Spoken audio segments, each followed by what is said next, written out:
Top quality और consistent performance के लिए सिर्फ सिल्वर पंप नाम याद रखना। ಅಹಮದಾಬಾದ್ನಲ್ಲಿ ಭೀಕರ ವಿಮಾನ ದುರಂತ ಸಂಭವಿಸಿದ್ದು ಒಬ್ಬರಲ್ಲ ಇಬ್ಬರಲ್ಲ 265 ಜನರ ದಾರುಣ ಸಾವಾಗಿದೆ.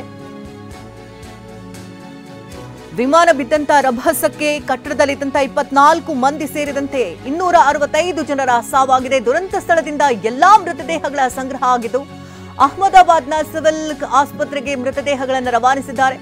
230 ಪ್ರಯಾಣಿಕರು, 10 ಸಿಬ್ಬಂದಿ, 2 ಪೈಲಟ್, ಇನ್ನು ಹಾಸ್ಟೆಲ್ನಲ್ಲಿ ಊಟ ಮಾಡ್ತಾ ಇದ್ದಂತೆ 24 ವಿದ್ಯಾರ್ಥಿಗಳು ಸಹ ಬಲಿಯಾಗಿದ್ದಾರೆ.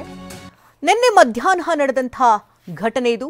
ಸರಿಸುಮಾರು 1 ಗಂಟೆ 38 ನಿಮಿಷದ ಸಂದರ್ಭದ ದೃಶ್ಯಗಳನ್ನೇನು ಗಮನಿಸ್ತಾ ಇದ್ದೀರಿ. ಗುಜರಾತ್ನ ಅಹಮದಾಬಾದ್ ಏರ್ಪೋರ್ಟ್ನಿಂದ ಏರ್ ಇಂಡಿಯಾದ AI-171 ವಿಮಾನ ಟೇಕ್ ಆಫ್ ಆಯಿತು. ಲಂಡನ್ಗೆ ಹೊರಡಬೇಕಾಗಿದ್ದಂತಹ ವಿಮಾನ ಕೇವಲ 32 ಸೆಕೆಂಡ್ನಲ್ಲಿ ನೆಲಕ್ಕಪ್ಪಳಿಸಿ ಇಡೀ ದೃಶ್ಯವೇ ಬದಲಾಗಿ ಹೋಯಿತು. ಕಪ್ಪು ದಟ್ಟ ಹೊಗೆ ಆವರಿಸಿತು. ಇನ್ನು ವಿಮಾನದ ಒಳಭಾಗದಲ್ಲಿದ್ದಂಥ 230 ಜನ ಸುಟ್ಟು ಕರಕಲಾಗಿ ಹೋದರು.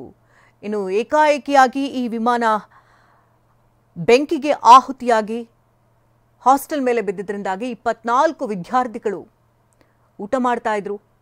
ಅವರೆಲ್ಲರೂ ಕೂಡ ದಾರುಣ ಅಂತ್ಯವನ್ನು ಕಂಡಿದ್ದಾರೆ. ಇನ್ನು ವಿಮಾನ ಟೇಕ್ ಆಫ್ ಆಗ್ತಾ ಇದ್ದಂತೆ ಪೈಲಟ್ ಕಾಪಾಡಿ ಕಾಪಾಡಿ ಅಂತ ಕೂಡ ಕೂಗಿದ್ದಾರೆ. ಬ್ಲ್ಯಾಕ್ ಬಾಕ್ಸ್ ಕೂಡ ಅದರಲ್ಲಿ ಪತ್ತೆಯಾಗಿದೆ. ಜಗತ್ತಿನಲ್ಲೇ ಅತ್ಯಂತ ಸೇಫ್ ವಿಮಾನ ಅನ್ನೋ ಹೆಗ್ಗಳಿಕೆಗೆ ಕಾರಣವಾಗಿದ್ದಂತಹ ಬೋಯಿಂಗ್ 787 ಸೀರೀಸ್ನ ವಿಮಾನಗಳದ್ದು ಈವರೆಗೆ ಯಾವುದೇ ಪತನ ಆಗಿಲ್ಲ ಅನ್ನೋದ್ರ ಬಗ್ಗೆ ಕೂಡ ಮಾಹಿತಿ ಕೂಡ ಸಿಗ್ತಾ ಇದೆ. ಇನ್ನು ಪೈಲಟ್ ಸುಮಿತ್ ಸಬರ್ವಾಲ್ ಅತ್ಯಂತ ಅನುಭವಿ ಪೈಲಟ್ ಕೂಡ ಆಗಿದ್ರು. 8200 ಗಂಟೆಗಳ ಫ್ಲೈಯಿಂಗ್ ಎಕ್ಸ್ಪೀರಿಯನ್ಸ್ ಕೂಡ ಇದ್ದಂಥವರು ಪೈಲಟ್. ಇಷ್ಟೆಲ್ಲ ಇದ್ರೂ ಕೂಡ ಎಲ್ಲ ಚೆಕ್ ಆಗಿತ್ತು. ಏಕಾಏಕಿಯಾಗಿ ಈ ಘಟನೆ ಹೇಗಾಯಿತು ಅನ್ನೋದ್ರ ಬಗ್ಗೆ ಈಗಾಗಲೇ ತನಿಖೆ ನಡೀತಾ ಇದೆ. ಒಂದು ಬ್ಲ್ಯಾಕ್ ಬಾಕ್ಸ್ ಕೂಡ ಈಗಾಗಲೇ ಲಭ್ಯ ಆಗಿದೆ. ಮತ್ತೊಂದು ಬ್ಲ್ಯಾಕ್ ಬಾಕ್ಸ್ಗಾಗಿ ಪತ್ತೆ ನಡೀತಾ ಇದೆ. ಇನ್ನು ಪತನವಾದಂತಹ ದೃಶ್ಯದಲ್ಲಿ ಭೀಕರ ಮೌನ ಅಲ್ಲಿ ಆವರಿಸಿರುವಂಥದ್ದು. ಮೃತದೇಹಗಳೆಲ್ಲ ಸುಟ್ಟು ಕರಕಲಾಗಿದೆ.